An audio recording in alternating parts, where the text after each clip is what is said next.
Hi viewers, అందరికీ నమస్కారం అండి.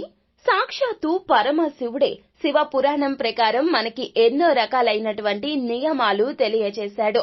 ఈ నియమాలు అనుసరిస్తే గనుక మీ జీవితంలో దౌర్భాగ్యం, దరిద్రం అస్సలు దరి చేరవో. మార్చి 8 మహాశివరాత్రి పండుగ పర్వదినంలోపు ఈ వీడియో మీ కంటపడిందా?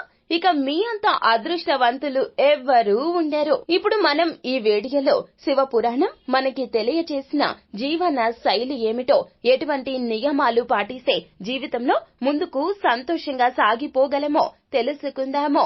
అంతకంటే ముందు ఫ్రెండ్స్, వీడియోని పూర్తిగా చూసేయండి. అప్పుడే మేం ఏం చెప్పబోతున్నామో మీకు పూర్తిగా అర్థమవుతుంది. వీడియో గనక మీకు నచ్చినట్లయితే గనక లైక్ చేయండి. మీ లైక్ మాకెంతో సపోర్ట్ అండ్ ఎంకరేజ్మెంట్ గా ఉంటుంది. ఇక మనం ఏ మాత్రం ఆలస్యం చేయకుండా వీడియోలోకి వచ్చేద్దాం. శివుడు లయకారుడు. శివ పురాణంలో తెలుసుకుంటే జీవిత రహస్యాలే దాగి ఉన్నాయి. నిరంతరం ఆనందంగా ఉండాలంటే ఈ నియమాలు పాటించాలని పరమశివుడు మనకి బోధించడం జరిగింది. శివ పురాణంలో జీవన మార్గంతో పాటుగా ముక్తి మార్గానికి సంబంధించిన వివరాలు కూడా ఉన్నాయి. అనుబంధాలు త్యజించాలి. సతీదేవి అగ్నిగుండంలో ఆహుతి అయినప్పుడు శివుడు ఆమె శరీరాన్ని తీసుకుని భూమిపై సంచరించడం ప్రారంభించాడు.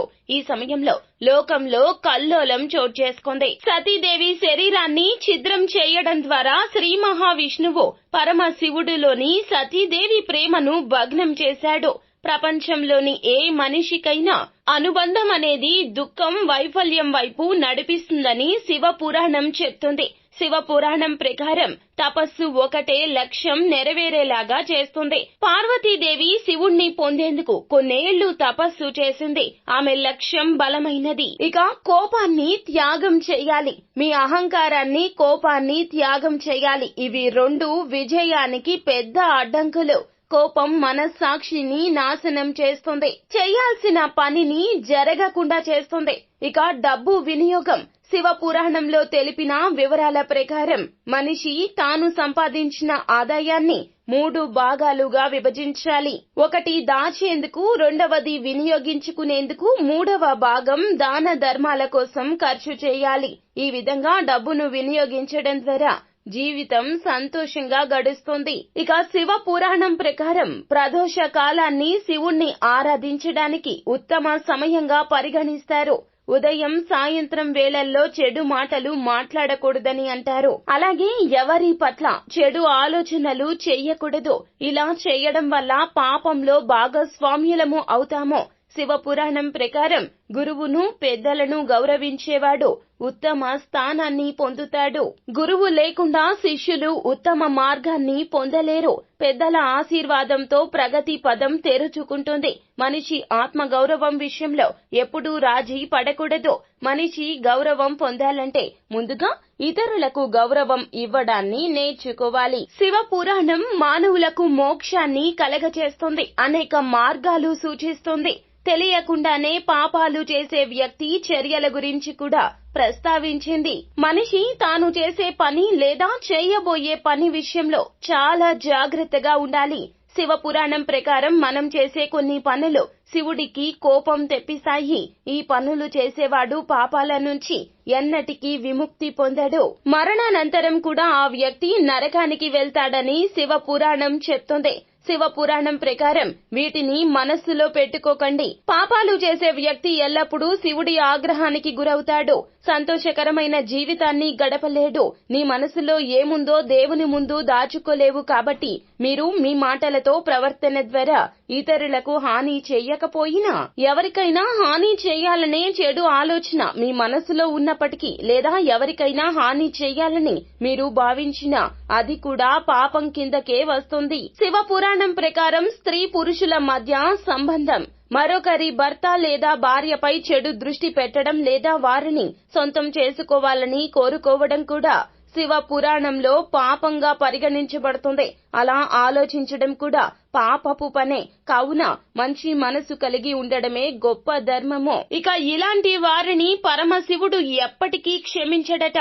శివపురాణంలో మద్యం సేవించడం, గురువు భార్యపై చెడు దృష్టి పెట్టడం, దానం చేసిన వస్తువులు లేదా డబ్బును ఉపసంహరించుకోవడం మహాపాపమని చెప్పడం జరిగింది. అలాంటి పాపం చేసిన వ్యక్తిని శివుడు క్షమించడు. అందువల్ల అటువంటి చర్యలకు దూరంగా ఉండాలి. మనం కష్టపడి సంపాదించిన డబ్బును ఉపయోగించడం గురించి ఎప్పుడూ ఆలోచించాలి. మరొకరి సంపద పొందాలనే కోరిక కూడా శివుడి దృష్టిలో క్షమించరాని నేరము, పాపము. ఇతరుల సంపదను సంపాదించి దానిని సంపాదించాలని కోరుకోవడం మనిషి నరకానికి వెళ్తాడు. ఇక గుడిలో దొంగతనాలు చేయడము, ఇతరుల ఆస్తిని తప్పుగా దోచుకోవడము, బ్రాహ్మణుడి ఇల్లు లేదా దేవాలయం నుంచి వస్తువులు దొంగిలించడం లేదా తప్పుగా దోచుకోవడం కూడా పాపంగా పరిగణించబడుతుంది. ఈ తప్పులు చేయడం, మీ మనసులో అలాంటి ఆలోచనలు ఉండడం కూడా పరమ తప్పు. ఇక పరమశివుని దృష్టిలో అమాయక పాపిష్టి వ్యక్తిని బాధ పెట్టడం, వారికి హాని కలిగించడం లేదా దోపిడీకి ప్లాన్ చేయడం లేదా అడ్డంకులు సృష్టించడం పరమశివుని దృష్టిలో క్షమించరాని పాపము. మీరు మీ చర్యల ద్వారా ఇతరులకు హాని చేయకపోయినా మీ మాటలు క్షమించరాని పాపాలకు కూడా మిమ్మల్ని అర్హులుగా మార్చుతాయి. అంటే ఎవరిని కించపరిచే పదాలు అస్సలు వాడకూడదు. మానసిక క్షోభ కలిగించే విధంగా మాట్లాడకూడదు. ఒక స్త్రీ ఋతుస్రావం సమయంలో ఆమె గర్భవతిగా ఉన్నప్పుడు ఆమెతో చేదు మాటలు మాట్లాడడం లేదా మీ మాటలతో ఆమె హృదయాన్ని గాయపరచడం శివుని దృష్టిలో క్షమించరాని నేరము. గర్భిణీ స్త్రీల గుండె చాలా బలహీనంగా ఉంటుంది. అలాంటప్పుడు వారి హృదయాన్ని గాయపరిచే విధంగా మాట్లాడకూడదు. ఇది ఆమె పుట్టబోయే బిడ్డను కూడా ప్రతికూలంగా ప్రభావితం చేస్తుంది. ఇలాంటి సమయంలో స్త్రీతో తప్పుగా ప్రవర్తించడం చాలా చాలా పాపము. సో ఫ్రెండ్స్, చూశారు కదా, శివరాత్రి పండుగ రాబోతోంది. ఈ పండుగ తిథిలోపు సాక్షాత్తు పరమశివుడే శివ పురాణం ప్రకారం మనకి అందించిన ఈ విలువైన సమాచారాన్ని మనము తెలుసుకుని మన జీవితంలో ఈ యొక్క సమాచారాన్ని పొందుపరచుకొని క్రమశిక్షణతో మెలగగలిగినట్లయితే గనక ఖచ్చితంగా పరమశివుడు మిమ్మల్ని అనుగ్రహిస్తాడు. మార్చి 8వ తేదీ మహాశివరాత్రిలోపు ఈ వీడియో మీ కంట పడితే గనక అదృష్టం మిమ్మల్ని వరించినట్లే. శివ పురాణం మనకి తెలియచేసిన ఈ జీవిత రహస్యాలు తెలుసుకుని మీ జీవితంలో మీరు ముందుకు సాగండి. అంతా మంచే జరుగుతుంది. శుభం భూయాత్. ఫ్రెండ్స్, చూశారు కదా, ఈ వీడియో గనక మీకు నచ్చినట్లయితే గనక లైక్ చేయండి. మీ లైక్ మాకెంతో సపోర్ట్ అండ్ ఎంకరేజ్మెంట్ గా ఉంటుంది. మరిన్ని వీడియోస్ కోసం మా ఛానల్ ని సబ్స్క్రైబ్ చేసుకుని పక్కనే ఉన్న బెల్ ఐకాన్ లో ఆల్ ట్యాప్ చేయడాన్ని మాత్రం అస్సలు మర్చిపోవద్దు. Thank you.